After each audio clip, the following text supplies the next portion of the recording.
All right, another headlines this morning. The end of Washington's indoor mask mandate is here. And now you'll be able to go into more places without having to mask up. And Fox 13's Dan Griffin is in Snohomish at Maltby Cafe with a look at their first morning without requiring masks. Dan, good morning. Well, good morning to you, and I have to admit this is kind of an odd feeling being inside of a place without a mask like this, standing around.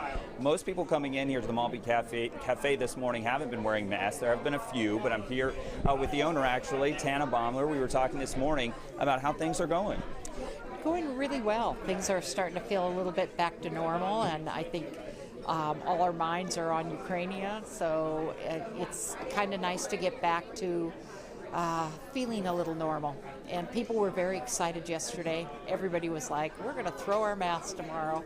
And so, but it will be interesting. There's still a little caution. We'll have to watch. You know, we're going through flu season, and some people might just keep their masks on to get through that. But we're glad to be breathing fresh air and moving on.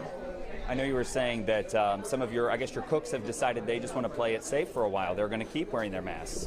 Right, they are. And so they're in the kitchen wearing their masks, and they're the ones I felt this, the most sorry for, because when it gets really hot, it's hard to keep those on. And so they're just going to play it safe and go for a little while with the masks on. The front, we've got our masks off, and moving forward. How does it feel for you? I know you interact with your customers. It seems like a friendship more so than anything. You know, when they come in, you've got your smile and you're interacting. How does it feel to be able to do that now like this? Oh, it's nice to see people's smiles in their faces, and you always can see the sparkle in people's eyes over the mask, but with the mask to see their faces again. And we've had a lot of new customers, and I actually get to see their face, so that's exciting. This morning I sat somebody that has been coming in about 3 days a week, and I hadn't seen their face really yet, so that's exciting.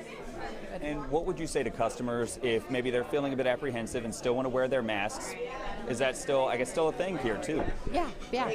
We had a customer come in today, a couple with their masks on, and so I found them a corner table, and they are sitting back there, and that works well. So we'll still try and be very respectful to people that want to keep their masks. But I think we're looking today, we're 99.9% without masks, as you can see walking in. So a lot of smiles. And a lot of people aren't aware. They thought it was tomorrow. So I've had several people walk in and said, you don't have a mask on, is it over? I said, yes, and they're like, off it goes. So. Well, thank you very much for letting us be here with you this morning. And although masks aren't required in numerous places, gyms, restaurants, bars, and other spots like that, they are still required in other spots like correctional facilities, long-term care facilities, and places like that. For now, we'll stay here. We'll keep tabs on how everything's going, and we'll bring you updates through the morning. We're live here at the Maltby Cafe. Dan Griffin, Fox 13 News.